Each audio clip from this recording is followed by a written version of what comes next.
Ya, selamat pagi buat teman-teman.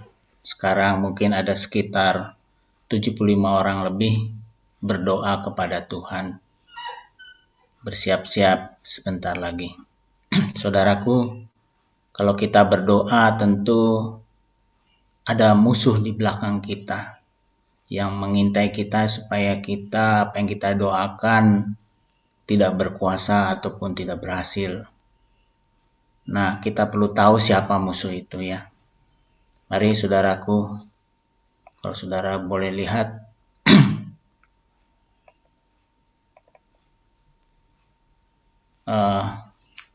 di sini kita lihat judulnya siapa musuh Anda. Saudara tahu nggak ada di mana dia? Ya. Posisinya maksudnya. Posisi dia, statusnya ada di mana?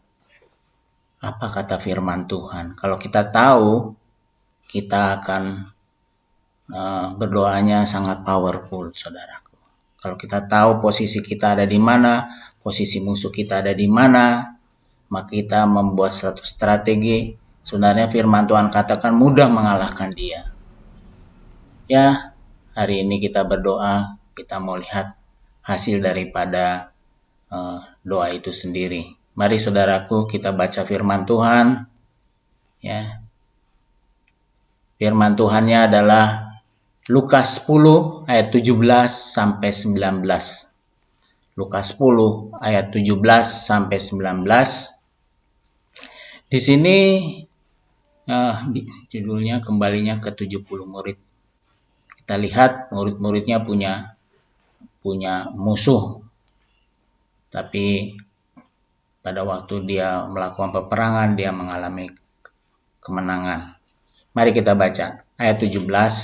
Kemudian ke-70 murid itu kembali dengan gembira dan berkata, Tuhan, juga setan-setan takluk kepada kami demi namamu. Lalu kata Yesus kepada mereka, aku melihat iblis jatuh seperti kilat dari langit. Sesungguhnya aku telah memberikan kuasa kepada kamu untuk menginjak ular dan kalajengking, dan kuasa untuk menahan kekuatan musuh, sehingga tidak ada yang akan membahayakan kamu. Murid Tuhan Yesus punya musuh namanya setan-setan. Tapi dia datang kepada Tuhan Yesus, melapor kepada Tuhan bahwa dia mengalami satu kemenangan karena apa? Setan-setan itu takluk kepada murid-muridnya. Hari ini kita sama-sama berdoa, kita akan melawan musuh kita. Musuh kita adalah setan-setan itu sendiri. Ada di sekitar kita, dia mempropagandakan sesuatu supaya kita tidak ada di pihak Tuhan. Tetapi mungkin sepakat dengan apa yang dia katakan. Kekhawatiran, ketidakmampuan, dan banyak hal kita dianggapnya tidak berkuasa. Padahal Tuhan ayat 10 berkata, sesungguhnya aku telah memberikan kuasa kepada kamu. Untuk ngapain? Untuk menginjak ular dan kalajengking dan kuasa untuk menahan kekuatan musuh. Sehingga tidak ada yang akan membahayakan kamu. Saudaraku, ini cerita Tuhan Yesus mengirim 70 muridnya melawan kegelapan, melawan iblis, dan murid-muridnya menang. Di sini Tuhan Yesus memberi kuasa dan otoritas kepada mereka semua. Sekarang juga Tuhan lakukan yang sama kepada kita pendoa-pendoa sebagai pendoa, sebagai orang percaya. Mari kita lihat posisi kita itu ada di mana. Posisi kita jelas posisi yang pemenang. Ya. Kita juga boleh baca firman Tuhan di Roma 16. Dikatakan demikian, saudaraku. Semoga Allah sumber damai sejahtera segera akan menghancurkan iblis di bawah kakimu. Kasih karunia Yesus Tuhan kita menyertai kamu. Jadi posisinya iblis sekarang sudah ada di bawah kaki kita. Kalau kita seorang pemenang, kita tahu posisi kita dan tahu bahwa iblis ada di bawah kita. Firman Tuhan tadi jelas bahwa sesungguhnya kita diberinya kuasa untuk menginjak pekerjaan-pekerjaan dia, menginjak ular dan kalajengking, dan kuasa untuk menahan musuh sehingga tidak ada yang akan membahayakan kamu. Di Efesus 1 ayat 22 dikatakan demikian. Dan segala sesuatu telah diletakkannya di bawah kaki Kristus, dan dia telah diberikannya kepada jemaat sebagai kepala dari segala yang ada. Jadi saudaraku, sebenarnya iblis sudah ada di bawah kaki kita.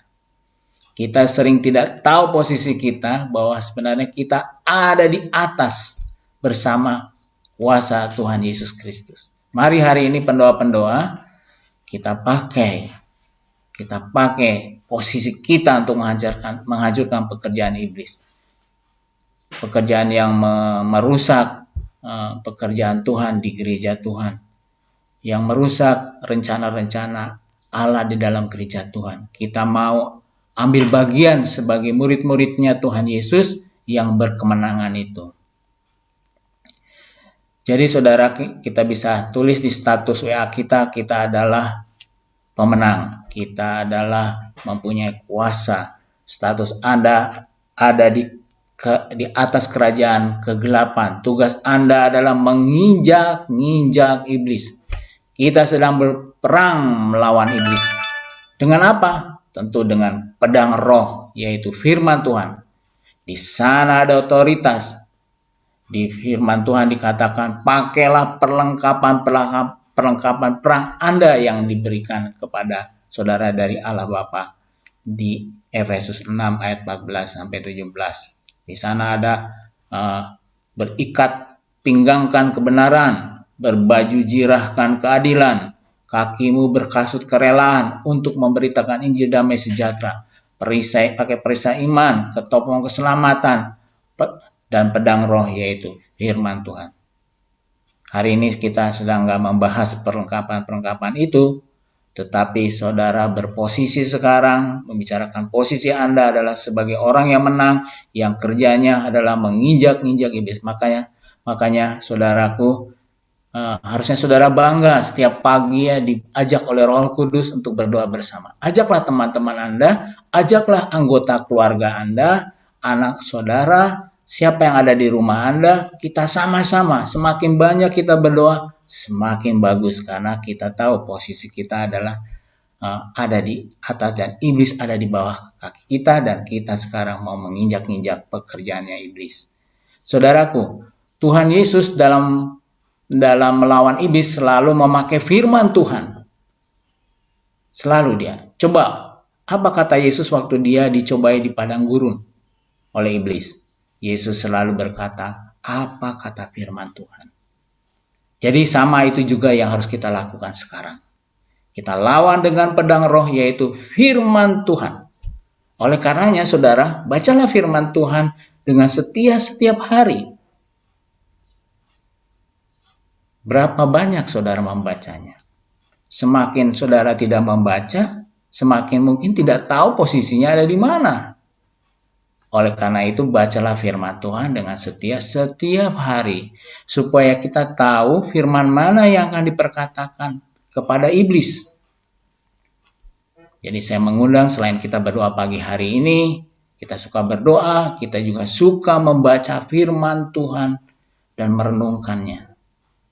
Sehingga apa yang kita lakukan, kita tahu apa yang harus kita perkatakan kepada iblis, karena kita sudah tahu sekarang pagi ini posisi saudara dan saya.